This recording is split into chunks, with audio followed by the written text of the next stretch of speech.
था करीमनगर। यहाँ की गलियाँ और हवाएं भी भाई बहन के रिश्ते की मिठास से भरी थीं। इसी गांव में रहते थे नीति और मोहन, जिन्हें गांव के लोग प्यार से करीमनगर के जान कहते थे। नीति और मोहन का रिश्ता बचपन से ही खास था। वे हर साल रक्षाबंधन का त्यौहार बड़े धूमधाम से मनाते थे। एक दिन नीति को एक पुराना पत्र मिला जिसमें लिखा था, नीति, इस रक्षाबंधन पर तुम्हें एक अनमोल तोहफा मिलेगा। पत्र पर ना तो कोई अपना नाम था और ना ही कोई पहचान। यह पत्र नीति को हैरान कर गया। उसने मोहन को यह बात बताई कि और दोनों ने मिलकर यह जानने का निर्णय लिया कि यह पत्र किसने भेजा है और क्यों भेजा है। जैसे जैसे रक्षाबंधन का दिन नज़दीक आ रहा था, नीति और मोहन की उत्सुकता बढ़ती जा रही थी। उन्होंने गांव के बुजुर्गों से भी इस बारे में बात की थी, पर किसी को भी इस पत्र का राज नहीं पता था। एक दिन नीति को अपने दादाजी की पुरानी डायरी मिली। उसमें एक किस्सा लिखा था जिसमें एक रहस्यमयी खजाने का जिक्र था।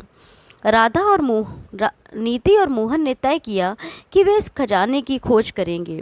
उन्होंने डायरी में मिले संकेतों का पालन किया और गांव के बाहर स्थित पुराने मंदिर की ओर आगे बढ़े। मंदिर के पास उन्हें एक गुफा मिली।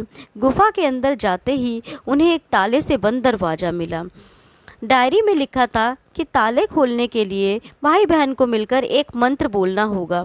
नीति और मोहन ने मंत्र पढ़ा और ताला खुल गया।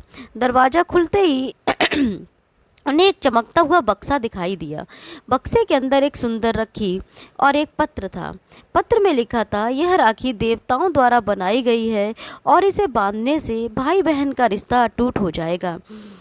रक्षाबंधन रीति ने मोहन को राखी बांध दी और मोहन ने वचन दिया कि वह हमेशा राधा की रक्षा करेगा। तभी वहाँ एक रोशनी प्रकट हुई और एक वृद्ध व्यक्ति प्रकट हुए। उन्होंने कहा, मैं तुम्हारे पूर्वज हूँ। यह खजाना तुम्हारे लिए ही था। इस राखी की शक्ति से तुम्हारा रिश्ता और भी मजबूत होता जाएगा। नीति और मोहन ने उस दिन को अपनी ज़िंदगी का सबसे खास दिन माना। उन्होंने समझा कि यह रक्षाबंधन सिर्फ एक त्यौहार ही नहीं, बल्कि एक भावना है जो भाई बहन के रिश्तों को और भी मजबूत बनाती है। रक्षाबंधन का दिन आया और पूरे गांव में धूमधाम से मनाया गया। नीति और मोहन ने अपनी खोज की कहानी गांव वालों को सुनाई और सबने उनकी हिम्मत की प्रशंसा की। अब हर साल जब भी रक्षाबंधन आता है, नीति और मोहन उस खजाने की राखी का विशेष रूप से पहनते और अपने रिश्ते को और भी गहरा करते। समय बीतता गया और नीति और मोहन का रिश्ता और भी मजबूत होता गया। उन्होंने अपने बच्चों को भी यह कहानी सुनाई और सिखाया कि रक्षाबंधन का त्यौहार सिर्फ एक धागे का बंधन ही नहीं, बल्कि एक वादा है जो जीवन भर निभाता है।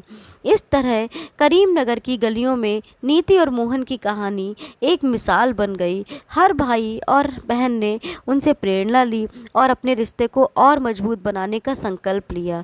इस तरह रक्षाबंधन का त्यौहार हर साल और भी खास होता गया और हर भाई बहन के रिश्ते की मिठास से करीमनगर की हवाएं हमेशा महकती रहीं। धन्यवाद।